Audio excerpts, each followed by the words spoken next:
Now grace so sweet, it floods my soul, and hope eternal won't let go.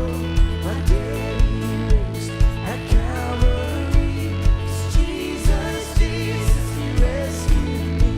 'Cause Jesus, Jesus, He rescued me. I will sing forever, let Your love come down. My hands still raise such a praises. I was lost in darkness when You pulled me out. I will sing forever, let Your love come down.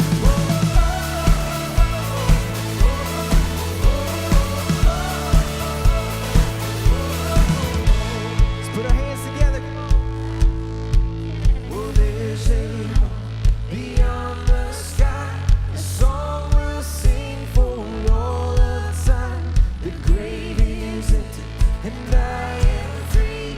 'Cause Jesus, Jesus, He rescued me. 'Cause Jesus, Jesus, He rescued me. I will sing forever of Your love come down. My hands still heavy, shout Your praises loud. I was lost in darkness when You pulled me out. I will sing forever of Your love come down. I will sing forever of Your love come down. My hands still heavy, shout Your praises loud. I was lost in darkness when You pulled me out. I will sing forever of Your love come down. I will sing forever of Your love come down. I will sing forever of Your love come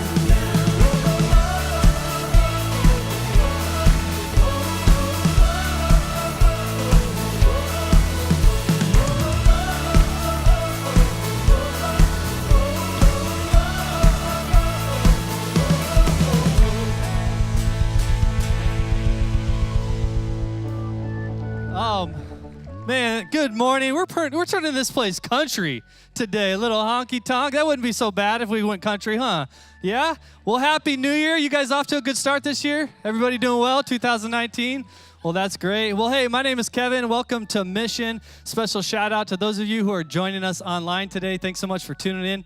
No matter where you're at, no matter how far away you are, we love that you can stay connected.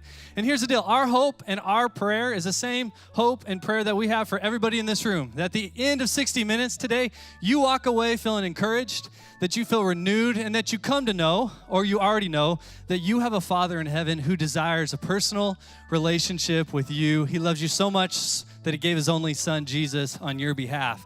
Well, if you are brand new here today, this is the banner that we hold up as high as anything we possibly can, is the name of Jesus. We love Jesus around here, and here's the why. Here's why. We believe that Jesus changes everything for everyone. So it doesn't matter who you are, what you've done, where you've come from, even what you believe in. We believe that there is something here for you today, and we would just love a chance to meet you. We got a team out in the lobby. We call this place the Hub. You'll see it out there. It says welcome home. Stop by. There's a team that would just love to welcome you to Mission, even a free gift. It's pretty awesome. Okay, cool. Well, hey, let's jump back into this. Turn to the person next to you, give them a high five, and say, let's go.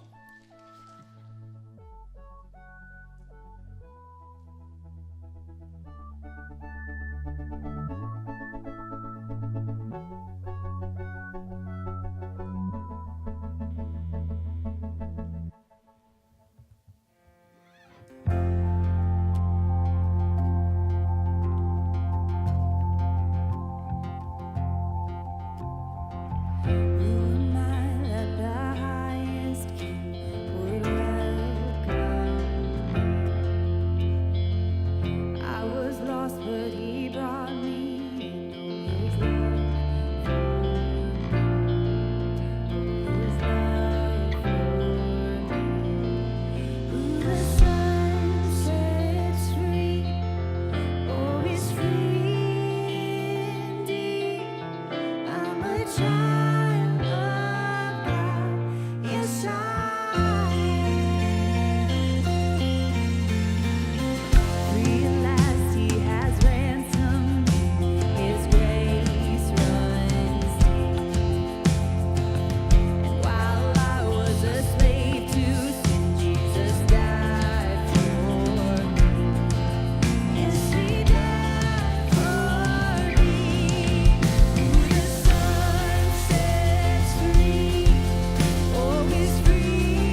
loves us so much. His love covers all, no matter what. Let's sing this together.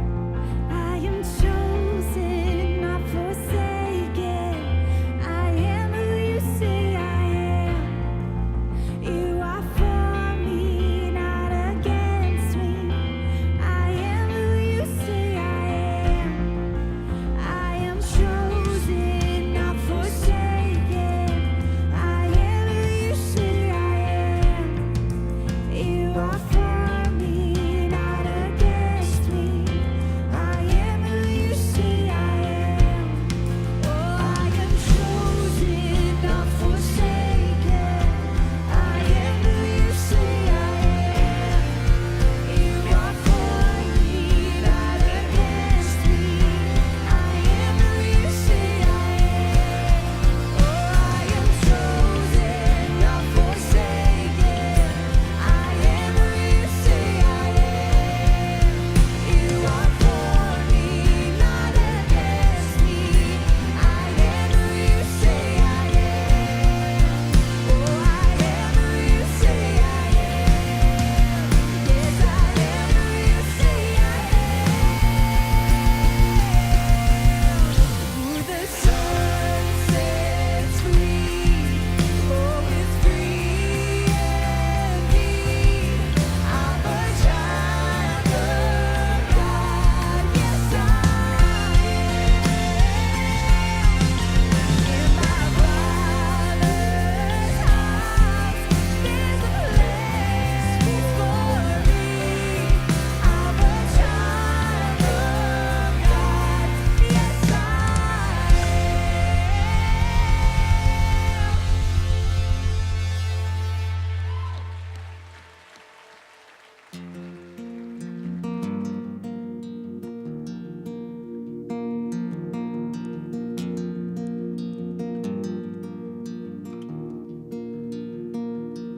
No height, no depth, no life or final breath can ever separate us from your love.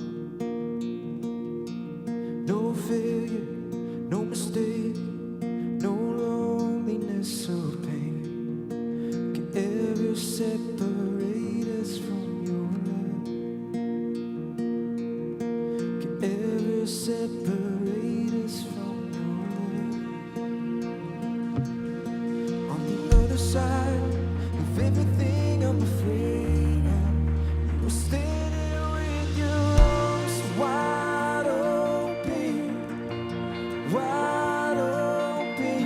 Even in my deepest thoughts and wonder, you were standing with your arms wide open, wide open.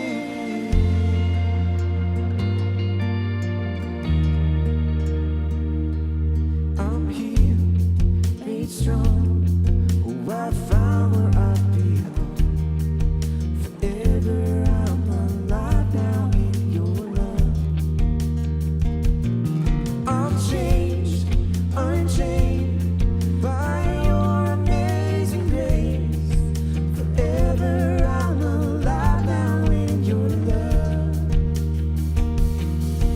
On the other side of everything I'm afraid of, you were standing with your arms wide open, wide open. Even in my deepest doubts and wonder, you were standing with your arms wide open, wide open.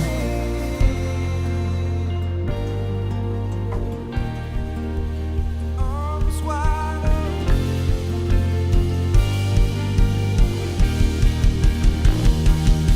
If I make my bed in darkness, if I try my best to hide, you know the farthest ocean, you give the morning its a light. I can't run from your presence, there's no place that far. So I run to you, my Savior. There's safety in your arms. If I make my bed in darkness, if I try my best to hide,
God, we thank you and we praise you this morning because we know that on the other side of our troubles, on the other side of our guilt and shame, our hang-ups and hurts, you're standing there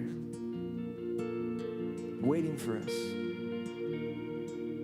with your arms wide open, ready to receive these people who at times feel so dirty, feel so shameful, feel like no one would ever accept us, but God, you do. God, you do. And we love you and praise you. It's in your son's name I pray. Amen. It's been great worshiping with you this morning. Y'all can have a seat. We're going to continue to worship by receiving an offering, and so I'm going to invite our volunteers up as we receive our tithes and offerings this morning.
Well, Happy New Year. That's much better. I feel welcomed into 2019. Christmas Eve didn't work so well with the shalom thing, so that was last year. I'm gonna leave that behind. Before we jump into today, speaking of New Year's, next week, I just want a quick infomercial. We're starting a brand new series next week, and it's called Losing Your Religion. And honestly, for me, it's probably one of the most important and maybe the most relevant message series we've ever developed here at Mission. I'm working on this with our team for several weeks. And this is, I think, relevant for absolutely anybody. Whether you know somebody who's avoided church or they've left church or they don't think church is relevant to them, or whether you're somebody who you wonder how relevant it is to you. And here's what we know is there are certain things that cause us all to question or wrestle or have a difficult time or even, I would say, walk away from our faith. And there are certain things that are connected to religion that we should leave behind. And then there are certain things that we've mistaken and we've sort of wrapped up into a ball and connected with our faith that we need to sort of separate our faith from. So whether you know somebody who's sort of given up on church or they've sort of pushed back or given away, you've been trying to invite them for a long time, if you can get them here next week, we're gonna probably name all the things and talk about all the reasons they've sort of pushed back on church or faith or religion. And I think over the next several weeks, we're gonna look at 5 things that are reasons people wrestle or even walk away from faith unnecessarily. And I think it's gonna be really important for us as we lead the next generation, for some of you who have kids who've walked away or friends or family members or just know somebody you care about you'd like to see walk back towards God. I think it'll be a really relevant series. So that starts next week. A great opportunity to invite somebody next week. Today, I wanna talk a little bit about knowing your future. Now, I just wanna say this as a disclaimer up front. There will be no tarot cards, no crystal balls, no palm readings today. That's not what I'm talking about. But how many of you, just to be honest for a second, if you could, don't you wish you could sit down with somebody who could tell you the future? Like if you could sit down with somebody who could tell you something about your future. We've all wondered. You wonder, where am I gonna be at this time? Or what's gonna happen with this?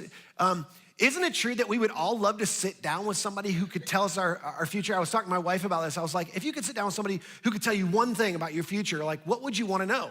And she said, after thinking about it for a few minutes, she said, I think I would want to know where our kids are going to end up, who they're going to end up with, what they're going to be doing in life, sometime in the future. And I was like, oh, that's a really good one. And she said, what about you? And I said, I think I just want to know which one's going to make the most amount of money so I can make them the favorite now. Like I just sort of want to invest in my future a little bit, if you know what I'm saying. So I'm only somewhat kidding about that. So, but here's the thing. We've all wondered things about the future. And here's what's interesting. You're actually better at knowing the future and predicting the future than you realize. As a matter of fact, how many of you, by show of hands real quick, you've ever said out loud or you've thought to yourself, I should have known? Show me your hands real quick. You've thought this before, you've said this before. Yeah, almost all of us. I should have known. You look back on something, you find yourself in a mess, something didn't go well, it didn't go as you expected, and you think, I'm smarter than that. I mean, I should have known it was too good to be true. I should have known it wasn't gonna be that easy. I should have known he couldn't be trusted. I should have known, that was more than they could handle. And I don't know who or what the circumstances were, but we all think, when I look back on it, if I had been thinking about this, if I had been surveying it right, I would have seen where this was going. And I should have known. More often than we think that about ourselves, we think this about other people. We think, they should have known. Don't you think that? Some of you think this about your kids or about your spouse or about your parents. You're like, they should have known, or they should have known better, like you expected more. You've seen them make the same mistake over and over and over. And there's somebody in your life and you're like, you should have known better. You've been through this same drill over and over and over. And when they come to you and they say, can you believe this happened? You're like, yes, I can believe. I knew that was gonna happen. They're like, how did you know? And you're like, everybody knew. This goes all the way back to being teenagers. Like when you were a teenager and somebody came to you and said, I can't believe they broke up with me. You're like, are you kidding me? Everybody knew they were gonna break up with you. They're already talking to so-and-so and this is already going on. And whether it's related to a relationship or a job, some of us, we watch people and the way they behave and the way they didn't take a job seriously. Like, everybody knew you were gonna get fired. Everybody knew you were gonna end up in debt. Everybody knew that habit was gonna become a problem one day. Like we've all watched people and you thought, this was no secret. I mean, as we looked into the future, as we looked at the path you were on, we thought, of course we know. And here's what's interesting is oftentimes it's so much easier to see in other people. If you've ever been to Celebrate Recovery, this is one of the first and most important realizations many people have when they show up to Celebrate Recovery. They realize, I can so clearly see in others what I so often have a hard time seeing in myself. It's so much easier for me to see in other people. I can see where they're headed. I can see the trouble ahead of them. I can see the danger and the difficulty ahead. Here's why this is important. It's because most big personal problems can't be fixed.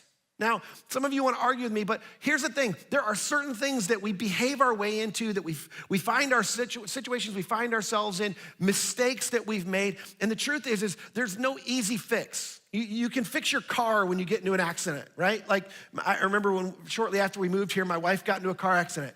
And I really was more concerned about her than I was the car. But when I finally heard her voice and she was okay and everything, I was thinking, oh gosh, that's like our brand new car. Like, you just know how that is, like, that's never gonna be the same. And they take it to the body shop and, we make the insurance claim. And after they fix the car, I do what many of you do, and maybe I'm a little crazier about this than some of you. I'm inspecting the car I'm walking back and forth, side to side going like, did they do it right? Is it perfect? Did they do it exactly right? Because if we're paying for this and my insurance rates are gonna go up, I want it to be perfect. And literally, sure enough, they had fixed it almost as if it didn't happen before. The problem is, you're not like that. We're not like that. The things that happen in life, those big, significant personal challenges and personal problems, they happened. And we're more complex than fixing a car. We can cope and we can overcome and we can move on and we can even learn from past mistakes. But they happen and we can't pretend like, we can pretend, but they were things that impacted our lives and in many cases will continue to impact our lives into the future. Now, this sounds a little dark, but this is why we're talking about this, is because while most personal problems can't be fixed, most personal problems can be avoided. And you know this. You've seen people avoid certain things that plagued other people.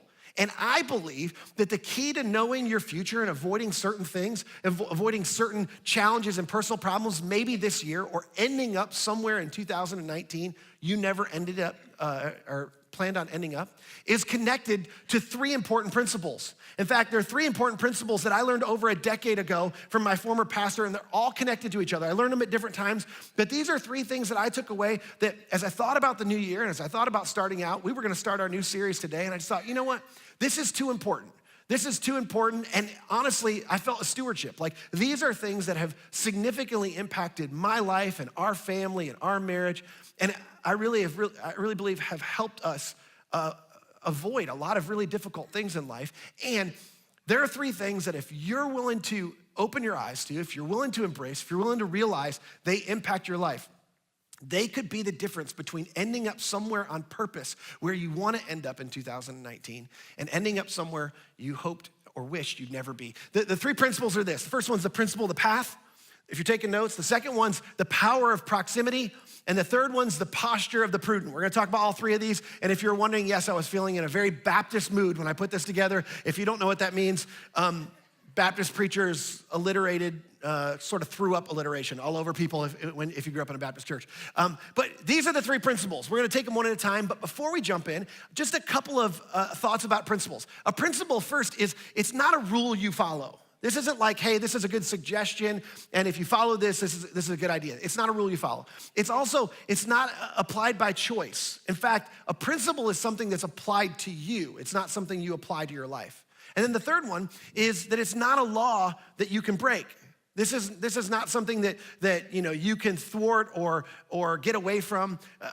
These types of principles are things that if you don't acknowledge them and you don't work with these principles, you can actually break yourself against them. These are things that happen in the background of your life. They're principles that govern all of our lives, that impact all of our lives, and you can't see them. In fact, people don't often talk about them. And the reality is it influences each and every step many of us have taken in life. There's a whole bunch of things like this. And some of you go, well, that's not even fair. Or what kind of God would create things like this? But the truth is we all know these things exist in the world. These principles are just, they're things that happen. In 1687, Sir Isaac Newton, he discovered one of these principles. He was watching an apple fall, thinking about the forces of nature, and he discovered something, and for the first time acknowledged something that had been influencing man since the beginning of time, and it's known as gravity. He didn't invent it, he didn't create it, because principles are experienced and they're explained, they're not invented. And here's why we're talking about it today, because these three principles we're gonna talk about is they can be leveraged to your benefit, or they can be ignored to your demise, or to my demise. And these three things are, I think, probably paramount. As you think about where you want to end up this year, these three things have to be. They are part of the equation, but they have to be part of your consideration and where you want to end up in 2019. So the first one is this, the principle of the path. I introduced this to you a second ago. If you have a Bible, all of these are going to be found in the Proverbs. We're going to be jumping around. You can try to jump around with us, or you can just follow along on the screen. But all of these things, we're going to be in the Proverbs pretty much all morning. The principle of the path is rooted in Proverbs 16 and Proverbs 14. Proverbs 16:17 says this, the highway of the upright avoids evil, and those who guard their ways preserve their lives. Basically, there's a path, or there's a highway, there's a way, there's a direction that leads to a place that avoids destruction, avoids evil, it avoids bad things in life. And those people who guard, those people who are diligent about staying away from the paths that lead towards those difficult things, those people that do the right things and get on the right path, they actually preserve their lives. They keep themselves safe from all this destruction because they were on the right path, which implies that there's another path. There's a second path. And this path is a way that seems right.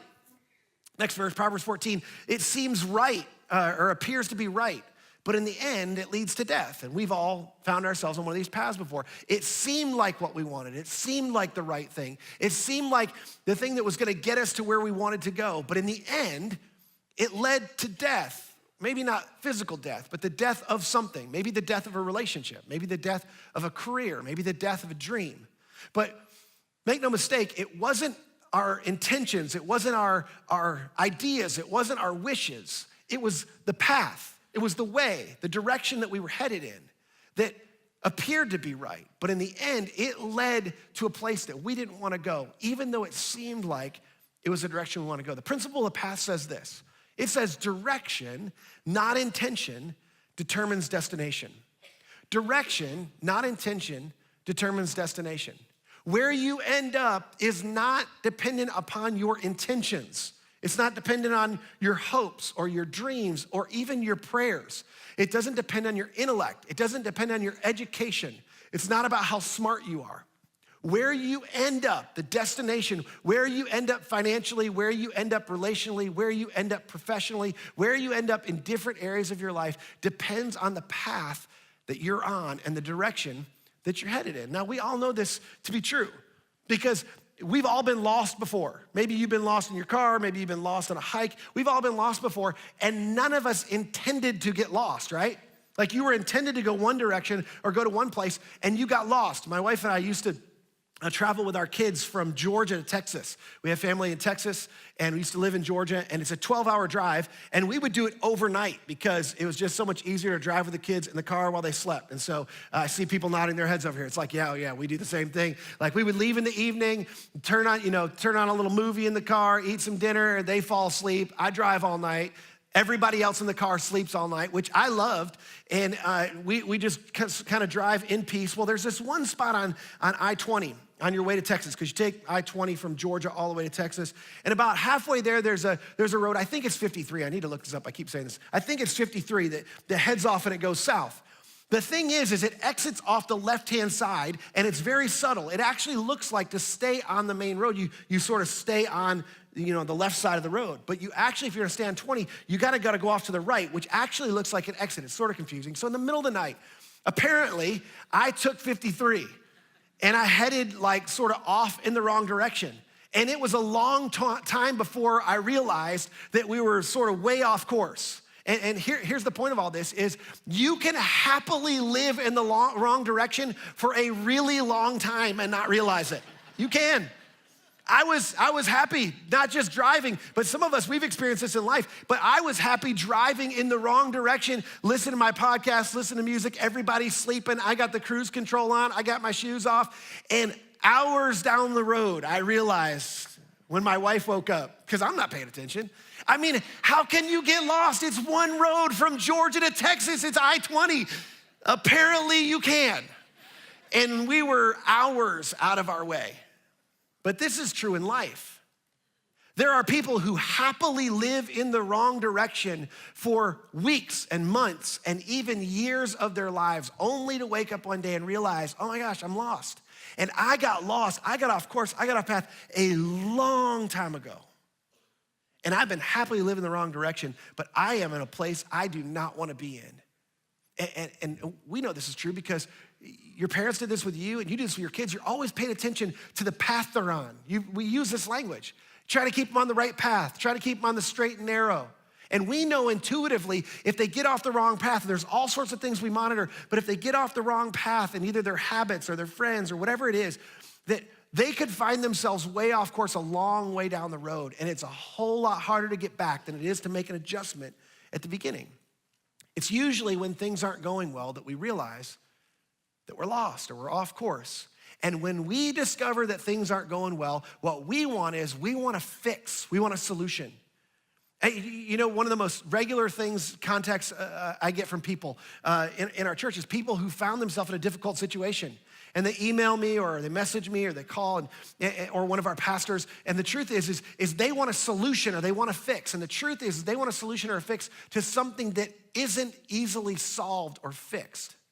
The truth is what they need is new directions.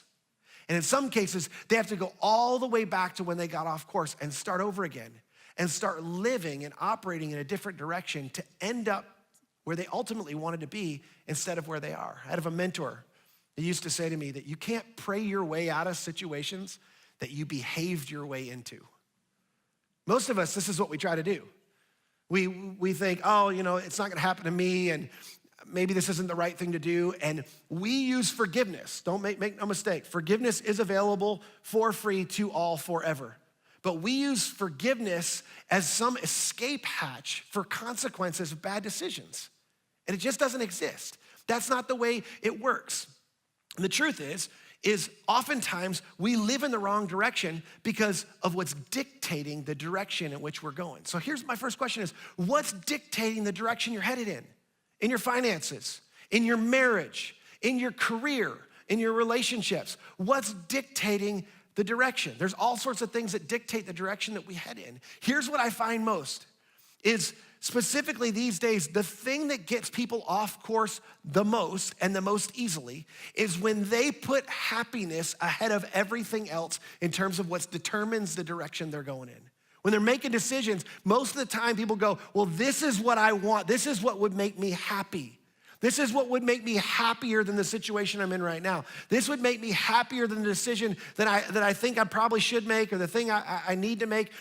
And when happiness gets put ahead of truth and wisdom, I'll say this, even common sense for in some situations. You know this, you've seen this. Really smart people do really stupid things when they put happiness ahead of truth and wisdom, what's right, what makes common sense. You've seen this. In fact, you've thought they should have known better. They're so smart, they're so wise, they're so successful. But here's what you need to know. The principle of the path does not discriminate based on age, education, or socioeconomic background. It just doesn't. You get on the wrong path, you end up in the wrong place. And you've seen people, really smart people, really people that should have known better, and they end up in a place they never ended up being, and you think, how did that happen to you? I'll tell you why. Because direction, not intentions, not hopes and dreams, not education, not smarts, not intellect, not IQ. Direction determines destination. It determines where we end up, which leads me to the second principle. The second principle is connected to the first one. The second principle is the power of proximity. Now, the reason this is connected is because most of us don't live in the wrong direction alone, do we? We do it with other people. Most people didn't get high or get drunk for the first time by themselves. I'm not saying it doesn't happen. It just usually doesn't happen. When you think about your greatest regret in life, you think about someone who was right there by you, don't you? When you think about some of the dumbest things you've ever done, you did it with somebody. The truth is we don't live in the wrong direction by ourselves. In fact, most of us have walked with, or in some cases, I'll just say are walking with people in the wrong direction. Proverbs 13 says this. It says, whoever walks with the wise becomes wise, but the companion of fools will suffer harm. Now, I think it's interesting the way this is constructed. I mean, Solomon, I think purposely wrote this, and he says, look, whoever walks with wise, surrounds people, or runs with, takes the company of people who are wise, those people become wise. And you would expect, he would say, that those who walk with or run with or are companions with fools, that they themselves will become fools, but it's much worse than that. Those people suffer consequences. Those people suffer harm. You see, the things that make friendships tremendous are the very things that can make them dangerous. They're the very things that can make them hazardous. See, great friendships, if you were to describe some of your greatest friendships, you would say, I feel completely accepted by certain people. I feel like I can put my guard down. I feel like I can be me. I feel like I can really trust this person or this group of people. And the thing about that is those friendships, we feel safe. And that opens us up to the influence of other people. The influence, both positive and negative, of other people.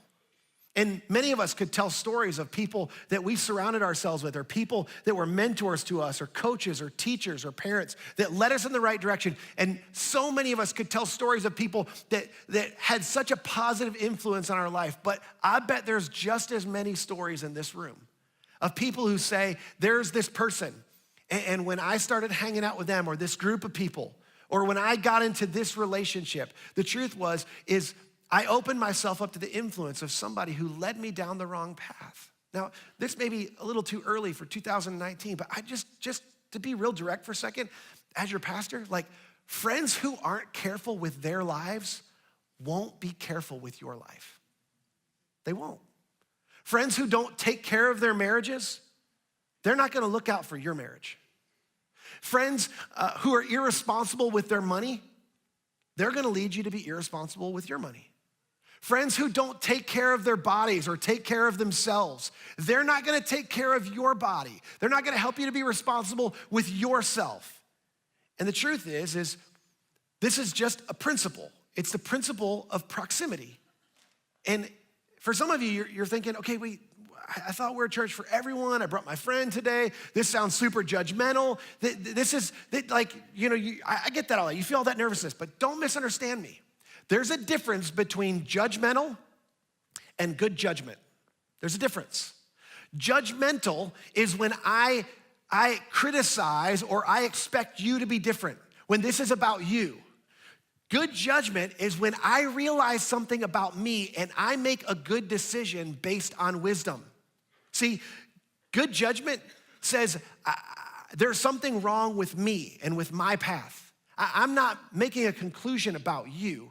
This is about me. I'm not smart enough. I'm not emotionally mature enough. I'm not strong enough to be in relationship with this person, to be in business with this person, to hang out socially with this person, because they're influencing me more than I'm influencing them. And the reality is that's not about them.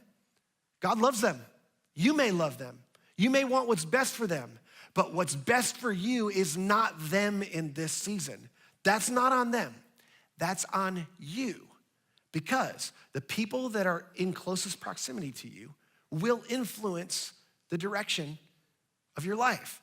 There's a neuroscientist at Northwestern University who did a study, a multi-year study to prove that this was true. And what they discovered is many people, again, studying them over years, they discovered that people who hung out in close proximity together over a long period of time, their brain waves, they did this by monitoring brain waves, their brain waves almost looked identical. They looked nearly identical. I mean, it's crazy how even science can prove that. Some of you have seen this too, and there's some, the jury's still out on some of this science, but you've seen this, how people who've lived together a really long time, they not only think alike, they begin to look alike. You know what I'm talking about? Here's a picture. This is just a random picture I pulled offline of a couple that science, here's evidence, okay? Here's when they got married, they look nothing alike. I mean, you have to admit, it may be subtle, but they look so much more alike. You can say, well, that's because they eat the same things. I don't know what it is, but the reality is this is part of that principle. Here's another one. I just love this picture. Such a great looking couple. How much alike do they look? I did some work. They actually are a married couple. They're not brother and sister, but they look so much alike, don't they? Some of you are still looking at me with blank stare, so I'm gonna give you one that's really obvious. How about this one, okay? Clearly this dude's dog, right? Like they've spent a lot of time together. They look just alike. Here's maybe somebody you know would be more helpful. Look at that. That's pretty close, isn't it? And is there any doubt that this is Peyton Manning's dog? Any doubt whatsoever? It's definitely his dog. Like, I don't know if that's a good illustration of what we're talking about or not. Let me try to bring us back. The point is the people you spend time with influence your life. You begin to think like them. There's a guy named Jim Rohn. Some of you know Jim Rohn. He's a business mogul and mentor to many. And one of the primary things when he mentors people is he says, look, you're gonna become the average of the 5 people you spend the most time with. He for over years, he's proven and shown people, specifically in the business world, how people, leaders that he's influenced, they become the average of the 5 people they spend the most time with. Is he right? I don't know. There's something to that though. And if there's something to that, you should think about the people that are the closest people in proximity to your life. Who are the 5 people in closest proximity to you? Who should they be? Who shouldn't they be? The truth is none of our lives drift. Somebody's told you that. Like if you're not intentional, your life will drift. That's not true. Nobody's life drifts. All of our lives flow in the direction of the people that we're doing life with. Our lives flow in the direction that the people that we're in closest proximity are going in life. And here's the truth, that your friends will determine the direction and the quality of your life. Your friends will lead you down a path. They will determine and in fact, influence significantly where you end up. And remember, direction, not your intentions, determine where you end up in life. And your direction is heavily influenced by the people that are closest to you. Principle number 3 is called the posture of the prudent. It's gonna take me a second to get there, but Proverbs 27 says this. It says that the prudent see danger and they take refuge, but the simple keep going and they pay the penalty. The prudent see danger and they take refuge, and the simple keep going, another translation says, and they suffer for it. The prudent are the wise, and this is what they say. They say, oh, I see where this leads, and if I keep going, I'm gonna end up somewhere I don't wanna be. That's what the prudent do. That's what the wise people do. They're like, okay, I see where the end of this path is going. I don't wanna end up there. I'm not gonna be short-sighted. I don't wanna end up there, so I'm gonna get off this path. I'm gonna make precautions. I'm gonna take refuge. I'm gonna figure out how to not go in that direction. But the simple, or the unwise, or the foolish, this is what they think. They think, oh, I see where this leads. And if I keep going, I'm pretty sure I can figure out how not to end up where everybody else is going that's on this path. Some would say, that's just foolish. That's what the naive say. That's what the arrogant say. They refuse to see where things are headed, or they just choose not to acknowledge, or they choose to ignore what they see. And the truth is sometimes the simple or the foolish, they're not just people who are arrogant. I mean, that is it oftentimes, but sometimes they really don't see it. I mean, we started with this at the beginning. Sometimes we think, I should have known. And on the other side of things, it's like, yeah, I should have known better. But sometimes it's like, there's no way, like, I couldn't have known. You've experienced things like this. You're the other side and you're like, I mean, I did not see that coming. Like, I could not have known this. Or you think, I wish I had known. And you think, if I only had better information, if I only had known, if somebody only could have known where this was going or spoke, again, this isn't the foolish person who somebody's warned them over and over and over. This is, I didn't see it coming. And if I had known, I would have changed courses. I would have taken refuge. I would have moved in a different direction. James, the brother of Jesus, he said this. He said, look, that's an issue of wisdom. And if any of you lacks wisdom, you should ask God, who gives generously to all without finding fault, and it will be given to you. If you lack wisdom, when you're thinking about a direction you're headed, if you lack wisdom, if you lack foresight on where this direction, where this relationship, where this business venture is gonna end up, if you pause and you ask God, here's what God is. God's generous with his wisdom. God is generous to offer you insight that goes beyond, divine insight that goes beyond your ability to see into the future. Some of you go, I'm so sure, but let me ask you this, truthfully. How many times have you actually paused to ask God for wisdom when you were headed into a situation of uncertainty or before you decided to make a big decision? I'm not saying you prayed, okay, God, work this out, or God, bless this, or God, help me figure this situation, or bail me out. I'm saying before you even got into it, how many of you stopped and you paused and you said, okay, Lord, rescue me if this isn't the right decision. Help show me. Don't let me get into this. I remember when I was a kid, I remember one time we went, and this happens in all sorts of different arenas, but we went shopping for furniture. We were gonna get a whole new living room furniture for our house. And my parents took us because it was gonna be a whole family decision. We were gonna pick it out, and this is where we're gonna all, where we spend life is in our living room. So we're gonna go all pick it out together. And we found this one set, and you know where this goes. We got it, and they've got a deal that's just that day. You've heard this pitch before. It's just today, and if you don't do the deal today, I can't promise you it's gonna get it for the same price. In fact, tomorrow, the price is gonna be this. If you come back, there's no promises, but if you buy it right now, you can get this deal. And I remember my dad saying, well, we decided a long time ago that we, any big purchase, any big decisions, we decide to sleep on it. We part of that is we decide to give it a day, and we're gonna pray about it. And this is every decision we make in life. And I remember the guy looking at us, and I was sort of embarrassed as a teenager. I was thinking, a young teenager, I was in middle school, I think. And I was like, this is kind of weird. And we got in the car, and we were all bummed, all kids. We were like, Dad, we just missed out on that. That's the one we all wanted. And I remember my dad said, okay, first of all, that deal's gonna be there whenever we want that deal. But here's the other thing you need to know, and this is a life principle. He said, I want you to remember this phrase, if now, then no. If now, then no. If somebody's pressuring you into making a decision that isn't obvious, if it's not a decision you knew ahead of time, something you pre-decided, something that's absolutely clear that this is God's will, it's black and white, it's right and wrong. If there is some uncertainty, or if you're wondering, anytime there's that big decision, if the pressure is to make the decision now, the answer should be no. Far more often, you'll be happier with your decision to wait than you will be to pressure a decision. And here's the thing. This is why we call it the posture of the prudent, because the prudent sees the danger. They take the time to try to see the danger. They try to understand if there's any danger in the future, and they take a posture of humility and prayer. And they go before God and they ask other people. They ask this question, what's the wise thing to do? Because if you're honest, when there's difficult decisions, or there's big life decisions, or there's hard decisions in life, when the best direction is unclear, it's usually not about right or wrong. It's not black or white, or else it wouldn't be a tough decision.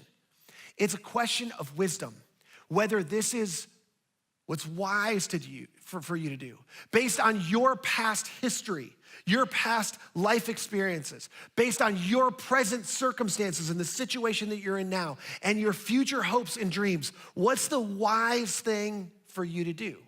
Because that is going to set a path. That's gonna place your foot on a path that's gonna lead in a direction. And it can either lead you away from evil and danger and difficulty, or it can lead you towards death and destruction. Quick review. Direction, not intention. It determines destination. Your friends will determine the direction and the quality of your life.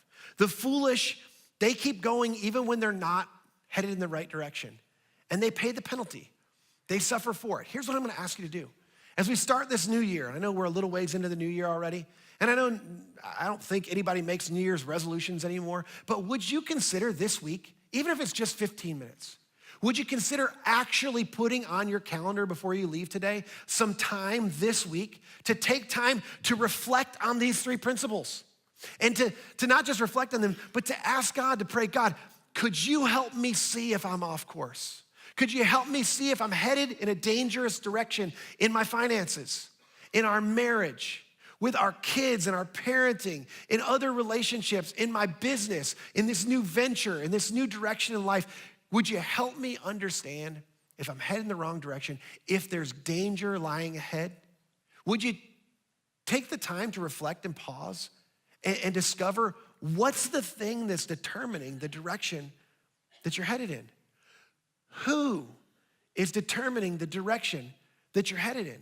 Are they people that are where you want to be in life, or at least on the path of where you want to head in life? And how will you see what's coming? Who will you trust? Where will you find wisdom to avoid the wrong direction and miss out on ending up this year in a place you never hoped or dreamed or wished you'd end up? If you're living the wrong direction in some arena of life, here's what you need to know. It will cost you. It will. It's not like getting lost driving. When you get lost driving, you can be minutes late or hours late. You might even be a couple days late if you get really, really lost. The reality is it'll cost you something. But in your life, you can lose a lot more when you're living in the wrong direction. You can lose an entire year, an entire season, your 20s, your 30s, the formative years of your grandkids or your kids. You're not just late. You can miss an entire season of your life. And here's what you know, and here's what I know. We can't wish our way, we can't talk our way, and we can't pray our way back in time. You just can't. So, you have an opportunity this year as you start out 2019 to begin to live in the direction that you ultimately want to head in. And here's what you need to know. You can't go back. You can't go back in time. You're gonna end up somewhere this year in this next season of your life. And these three principles may just help you end up somewhere on purpose, far away from danger. Let me ask you this way as we close. How would knowing where you ended up in 2018 change the way you began, you lived, or you behaved in 2018? If you could go back, if you could actually go back in time and rewind the clock to last January, my guess is most of us in some arena of life, you would have changed the direction. You would have changed your behavior. You would have changed the group of people. You would have changed something about something in your life that impacted where you ended up at the end of 2018. The truth is you can know to some degree where life is headed in 2019. And these three principles can help you.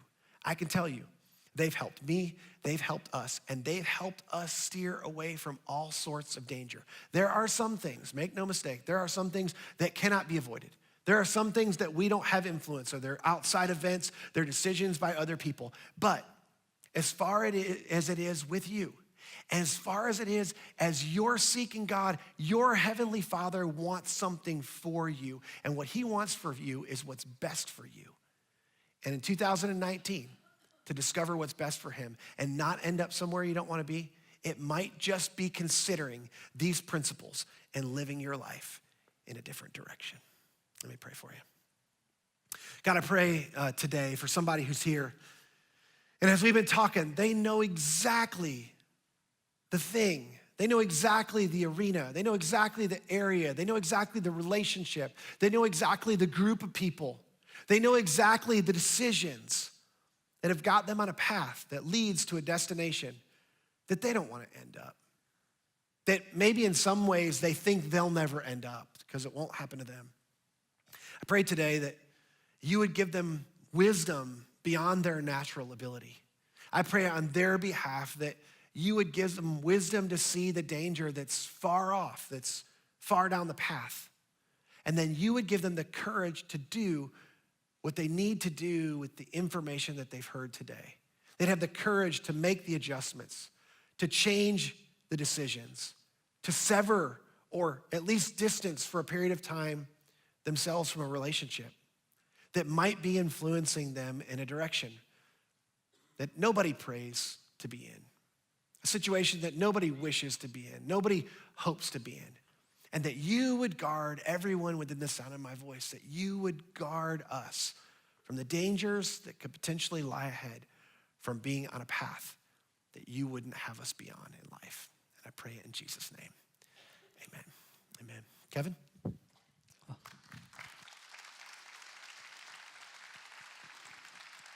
Oh, that was incredible timing of a message right there as we kick off 2019. Hey, as a church, we want to give you guys 3 simple steps. So if you're somebody who looks back at 2018 and you realize that there's been a lot of hurt, a lot of habits, a lot of hangups for you, maybe you've hurt a lot of people in your life that are in your community, surrounded around you, we want to just give you a simple step. Maybe perhaps Celebrate Recovery is a great next step for you, which happens every Friday night. And here's the great thing about Celebrate Recovery is when you show up, you're going to be meeting with a group of people who are so for you. They're going to champion you. And the good news is that they've been where you currently are, and they know and they can walk you out of that together. So that's one simple step. The second one is living in community. One of the best things that my wife and I invested in the last couple of years is being in community, doing life together. And at first, it scared me a lot, like this whole idea of doing life together. But it's really simple, and it's really been an incredibly healthy step for my wife and I, is to be surrounded by a bunch of people who are going to encourage one another, to pray for one another. And as I look back at 2018, every single family within our group experienced a hardship.